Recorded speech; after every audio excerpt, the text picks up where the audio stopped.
Txigitazaleak egunon, 60ko hamarkadatik 80ko hamarkadar arte, hemen Euskal Kanta berriaren fenomenoa izan genuen. Ego Euskal Herrian, Espainian, frankismo garaia zen eta transizio politikoa. Hemen, Ipar Euskal Herrian, kultura eta euskara errekarat zijoa zen. Epoka horren aipatzeko Kolet Larraburu lankideak, kazetariak idatzi berri du Frankoren mende kantatzen genuenean liburua. Berarekin egonen gira eta orduko hainbat aktore eta lekukoekin. Kanta berria zer den? Oaintxe, diskubrituko dugu.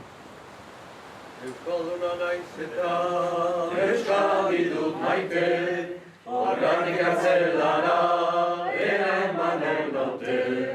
Kakilez jonautenak egizan baitirade, nere oina zeminen eskaintzen baute. Euskalduna naiz eta Euskadi dut maite, horregatik atzelara eramanen naute. Kartzela lehiotik izan banda geri, hura biziko deno, Euskadi da biziko. Kolet eta Peio egunon. Egunon. Ikusi dugun bezalaxe, liburu honen aurkezpenetan jendea biltzen da eta gainera kantu sartzen da. Hau ez da beti gertatzen. Horrek eran nahi du beraz orduko kantuek oraindik ere oihartzuna dutela, ez da? Dans tous les coins du Pays Basque, à Baïgorri, au musée basque, en Valais de l'autre côté, et chaque fois avec la même présentation, où le public chante avec les chanteurs.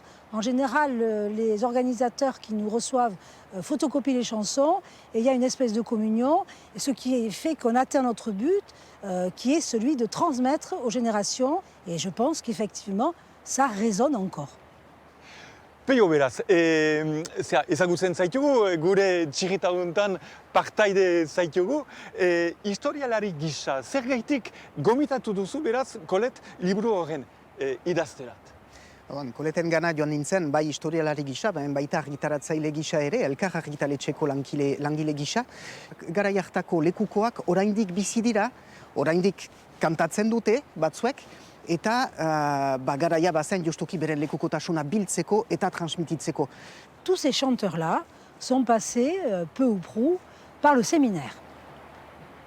C'était des fils de familles nombreuses, il y en avait un par famille qui était voué à devenir prêtre. Ils ont été enrôlés et la plupart d'entre eux, comme ils chantaient très bien, ont ce qu'on appelait la maîtrise épiscopale à Bayonne.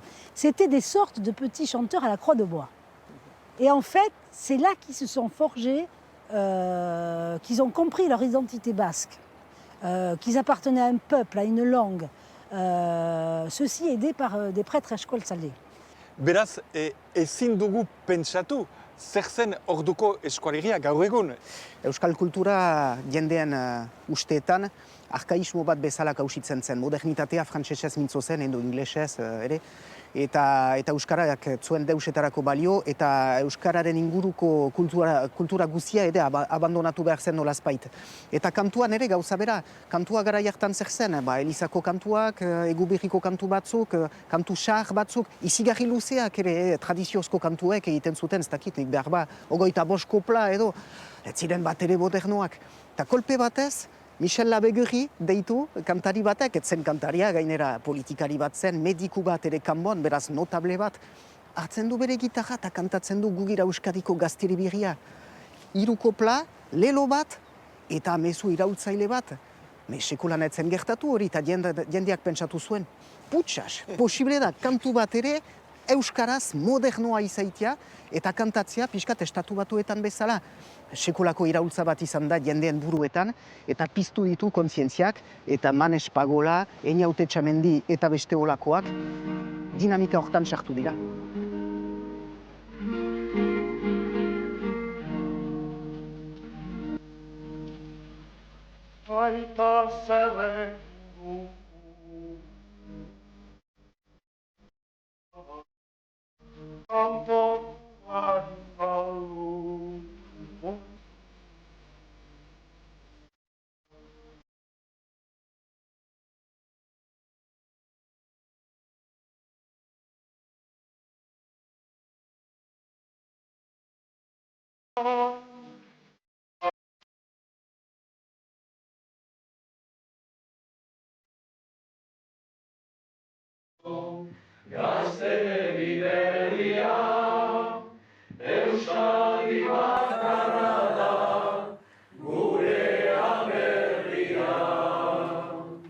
Maiz, Colette aipatzen baituzu ere, Joan Bez.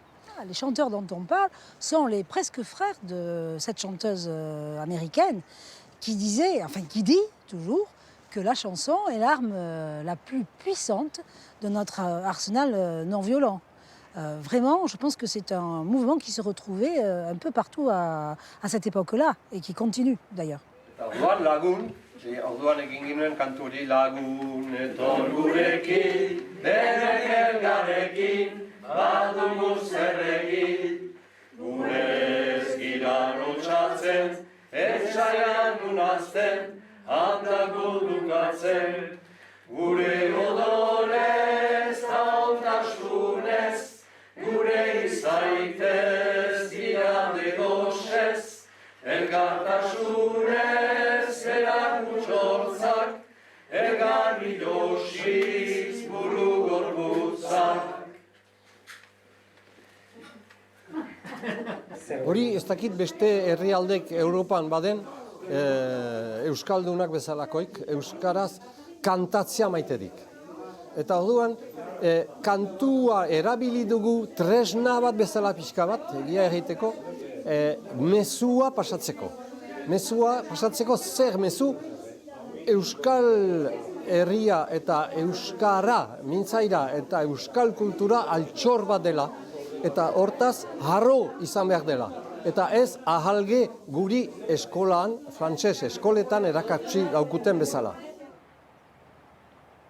Entzun dugu, endaian beraz baleak elkartean, eta eskertzen dut gainera baleak elkartea, zeinek aurkezpenaren berri eman zigun. Mintzo da, Beñat Sarasola, guk taldekidea izanikoa. Guk taldeak markatu zuen iparraldeko kantagintza. Bai, Guk, c'est d'abord des voix somptueuses, avec des compositeurs hors pair. Beñat Sarasola, je pense qu'il a composé une centaine de chansons. Pierre-Paul Versailles aussi, il ne faut pas l'oublier. Nicolas Bayory. Et puis, Guk, c'est surtout une manière de chanter qui dénonçait à la fois l'exode rural, la condition ouvrière et paysanne. Mugimendu hori munduan zehar, munduan gaindi bada. Nova Kantzo Katalunian, Espainian badira kantautoreak, Paco Ibáñez eta zerrenda luze bat, Ameriketan Joan Bez, aipatu duguna, hortan kokatu behar da, ere bai, euskal kanta berria. Baby boom garaiko belaunaldi horiek heldu direlaik emeretzi ogoi urte izaiterat, nahi dute Europan mundu mailan ikusten dituzten kantu tradizioak Euskal Herriratu haien tradizio gisa hartzen dute eta egokitzen dute Euskal Herriko errealitateetarat. Ez dudi aipa, mendizainduko, prediku bake, zudoak zuri. Besondegitan, nagonan nahiak, baduke segu, bertzea betxe. Gure xedea,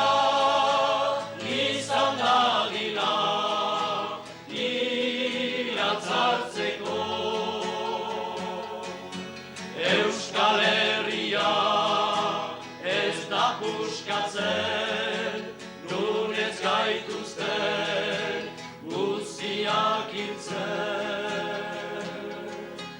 Gure xedea izan dadila iratzartzeko.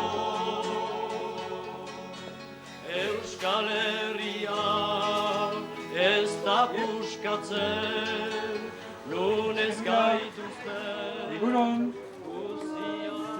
Araragunak oai angilun gira patxika eta gesanen etxean, mil esker beraz, gure ekipa zuen etxean onarturik.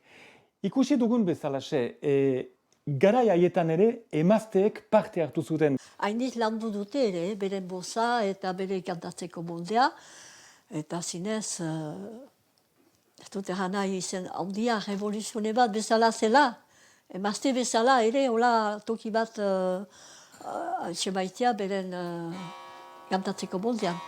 Ils ont eu beaucoup de mal à se faire de la place au milieu de ces chanteurs. C'était très très difficile pour elles, ce qui n'a pas empêché quand même à certaines d'avoir un bon succès, comme Maïté Dirin et Estichou, de faire une carrière, même voire internationale. Elles ont quand même chanté partout et se sont produits sur des scènes très importantes. Baina ni naiz maiten maite bedian, zenta Estitxu, Maite Dirin eta Lourdes Iriondok bazuten izigarriko presentzia, beren bozan, kantatzeko moldean. Eta ni niretzat eranen dut urtegabean, gertatu nizala hor, ezagutu nuen Manes Pagola. Eta beti Manesek bultzaturik, hortaratu nahi nintzen, eta orai gaur egun konten naiz hori eginik, baina nire kantagintza biziki mugatua izan da, biziki laburra, baina biziki aberazgarria. Errekatxoak alaia besten, zerua urdin zilar jantzian, urtzen doa edurra mendian, eta ni herritik urrutian. Aldi bereran, irmo eta eztia den hau euskal kanta berriaren ikurretako bat dugu, Maite Idirinena. Ugaon sortu zen Bizkaian eta han, bizi ezi eta hazi, sortetxea sendia eta lagunak utzi arte, 1969an. Jente asko alde egiten zuen, zeren regimena Frankona oso gogorra zen. Eta, ni prezisoki ez dakit zergaitik, porque ezer ez nuen egin, bakarrik euskalduna nintzen, euskal militantea, nik hori nintzen. Egia da, polizian ere bila zebilen. Orduan, Ondarruko lagunek errestu zuten Maiteren mugaz bestalderat joaitea. Ni beti kuriosa izan naiz, eta orduen iparraldean egon, eta norbatek esan zidan, pourquoi tu viens pas à Paris? Tu vas prendre beaucoup de choses. Eta pentsatu eta egin, Parisera joan nintzen. Eta han egon nintzen, orduan ezagutu nuen jokin, eta ordurikona elkarrekin gaude.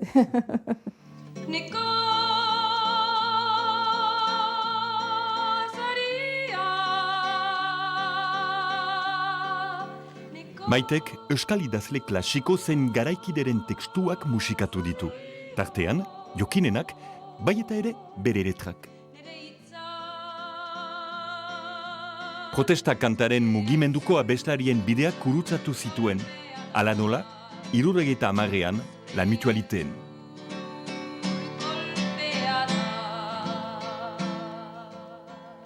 Denak ginen borrokalariak, eta hor dauden guztiak zerba oso majoa zen. Asko maite nuen nik.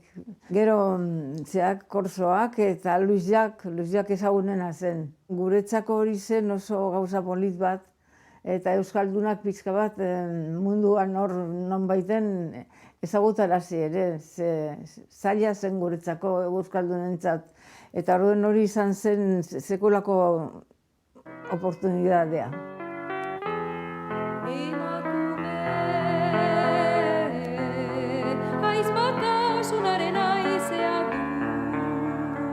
Gesan, denbora hauetan noski aipatzen zen kanta berria, ingaiatuak ziren kantuak, noski, orduan hitzek sekulako pisua bazuten, importantzia ere bai, eta zu haurek tekstu batzu idatzi dituzu, kantu batzu ere bai, ordean zuk zeuk zer kantarazi nahi zenuen? Maite nuen olerkien idaztea, bersoak, liburuak, hola. Idazten nintuen nuz nahi, eta gerozti beti jarraitu dut, segitu dut. Gai sozialak, gai politikoak, gai kulturalak, eta ere amodiozko gaiak biztan den gauza, bizia osoa da. Eta hori guretako behar bat zen gizartean aitzinatzeko, eta aitzinatzeko, euskaraz aitzinatzeko. Hori dudarik gabe, gu euskararik gabe ez ginen.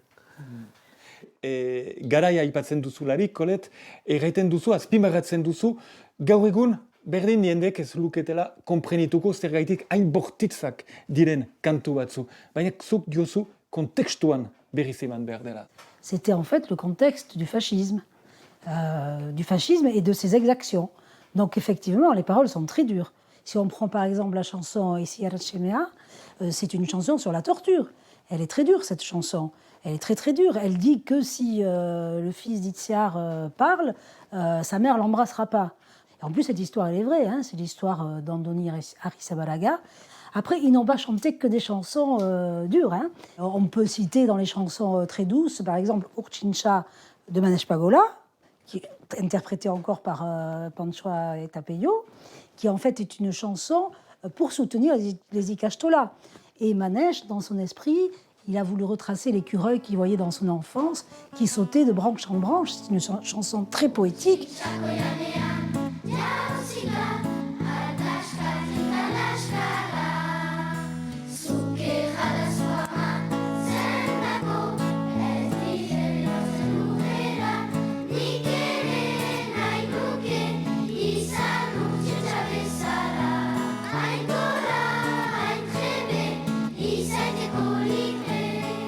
Pantsika, edukia aipatu dugu, baina formak ere importantzia zuen garaian.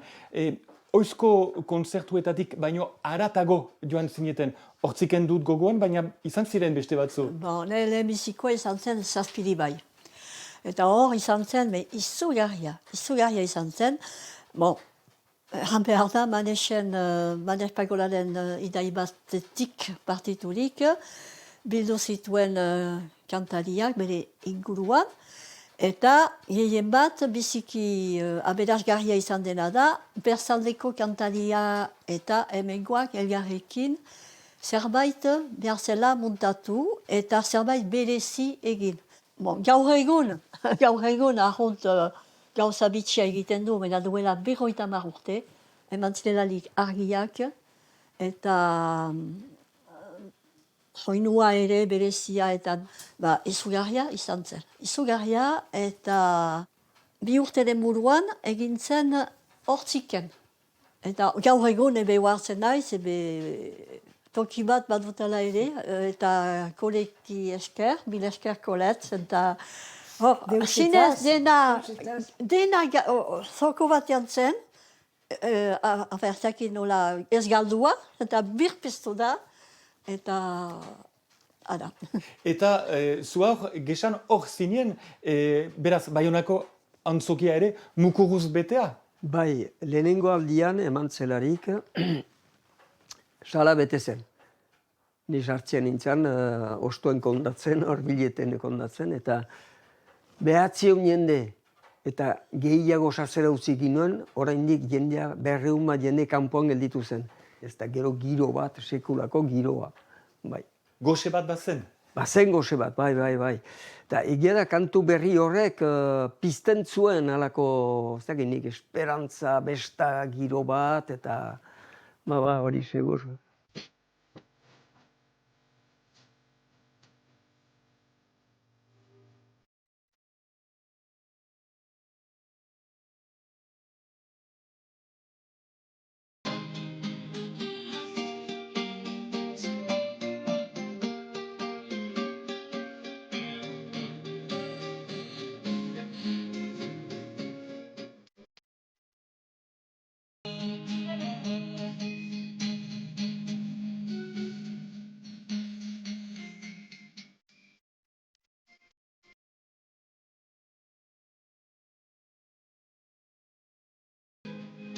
Amu, iartu Euskadi, ikuskitan antzatu gaituz, erranari maite joari.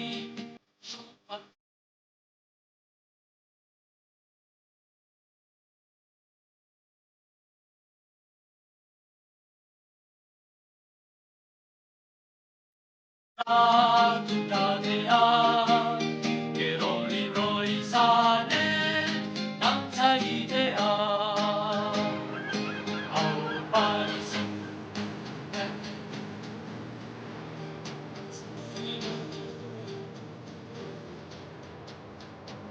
gure azken sekuentzio hontan, Pantsoa eta Peio gurekin zarete, aipatu baitugu Koletekin kanta berria eta kanta berriaren figurak zarete, Montzonen interpretatzaileak nor zen gizon hori garai haietan markatu zuen ere bai. Bai, Peiorekin elkarte kultural batean ginen Amaia deitzen zena, eta elkarte horrek antolatzen zituen oporretan, Oigo-Berriko oporretan, ikastaldi batzu. Ez begin nuen deus ezagutzen eskual eta historioaz, eskual literaturaz, eta arats batez gintzen Teresforo Montzon, eta konferentzia bat ematerat 36eko gerlaz. Eta orduan barne ministroa zen, eskual gobernuko ministroa.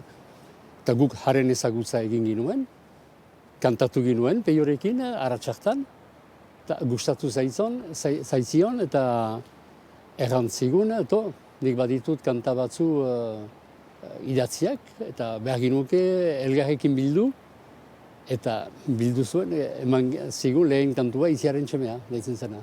Itziaren txemea hori dugu mutila, ni hor salatu baino nahiago dugila.